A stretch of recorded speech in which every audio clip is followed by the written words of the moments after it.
Assalamualaikum warahmatullahi wabarakatuh. Perkenalkan, nama saya Fakihadin Wal Ma'arif, NPM 251141189. Saya dari Prodi Pendidikan Olahraga, kelas PO 25B. Di sini saya akan menyelesaikan tugas presentasi saya dengan materi Isra Mi'raj.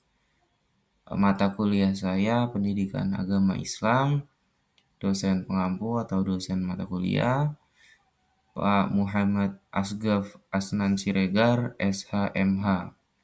Baik, di sini saya akan memulai presentasi saya. Isra Mi'raj, perjalanan spiritual Nabi Muhammad Shallallahu Alaihi Wasallam. Oke,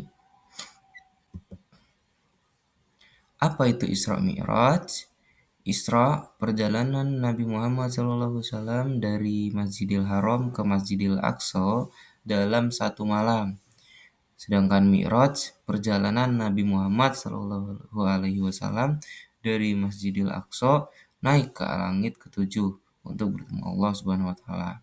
Dalam peristiwa ajaib yang dikenal sebagai Isra Mi'raj, Nabi Muhammad SAW melakukan perjalanan dari Mekah ke Yerusalem sebelum naik ke langit ketujuh untuk bertemu langsung dengan Allah Subhanahu Wa Taala.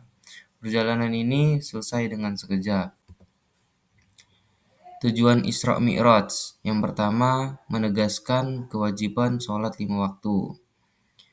Yang kedua, menunjukkan keagungan Allah Subhanahu wa taala. Yang ketiga, menjadi bukti kenabian Nabi Muhammad Sallallahu alaihi wasallam. Ada tujuan yang terpuji di balik pelayaran Isra Mi'raj. Salah satunya adalah untuk memerintahkan Nabi Muhammad Sallallahu alaihi wasallam untuk melakukan sholat 5 waktu. Setelah itu, seluruh umat Islam diberitahu tentang perintah ini. Rute perjalanan Isra Mi'raj. Yang pertama, dari Masjidil Haram ke Masjidil Aqsa.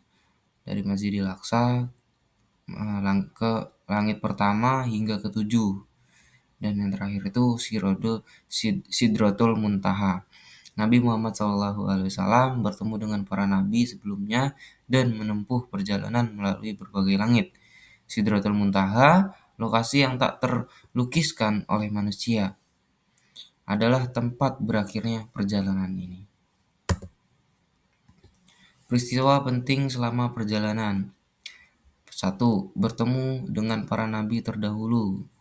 Jadi Nabi Muhammad ini dalam perjalanan Isra Mi'rajnya itu bertemu dengan para nabi-nabi yang terdahulu sebelum Nabi Muhammad. Yang kedua, mendapatkan perintah sholat 5 waktu. Yang ketiga, melihat berbagai keajaiban di langit. Nabi Muhammad SAW menyaksikan banyak mukjizat selama perjalanan Isra Mi'raj. Nabi Musa dan Nabi Isa termasuk di antara para nabi yang ditemuinya. Peristiwa ini menunjukkan status Nabi Muhammad SAW sebagai nabi terakhir. Hikmah Isra Mi'raj. Yang pertama, meningkatkan keimanan dan ketakwaan. Yang kedua, memperkuat persatuan umat Islam. Yang ketiga, memberikan semangat untuk beribadah. Yang keempat, menunjukkan kekuasaan Allah Subhanahu wa taala. Sebagai umat Islam, kita dapat belajar banyak dari Isra Mi'raj. Meningkatkan ketakwaan dan keimanan kepada Allah Subhanahu wa taala adalah salah satunya. Isra Mi'raj dalam Al-Quran ada di surat Al-Isra ayat 1 dan surat Al-Najm ayat 13-18. Peristiwa Isra Mi'raj ini juga disebutkan dalam Al-Quran. Hal ini menunjukkan keabsahan peristiwa ini. Peringatan Isra Mi'raj. Salat sunnah Isra Mi'raj. Yang kedua, puasa sunnah. Yang ketiga, pengajian dan ceramah. Umat Islam merayakan Isra Mi'raj dengan berbagai cara. Melaksanakan sholat sunnah Isra Mi'raj adalah salah satunya. Makna Isra Mi'raj bagi kehidupan sehari-hari. 1. Meningkatkan ketaatan pada perintah Allah. 2. Memperkuat persaudaraan sesama muslim. 3. Menumbuhkan rasa cinta kepada Rasulullah SAW.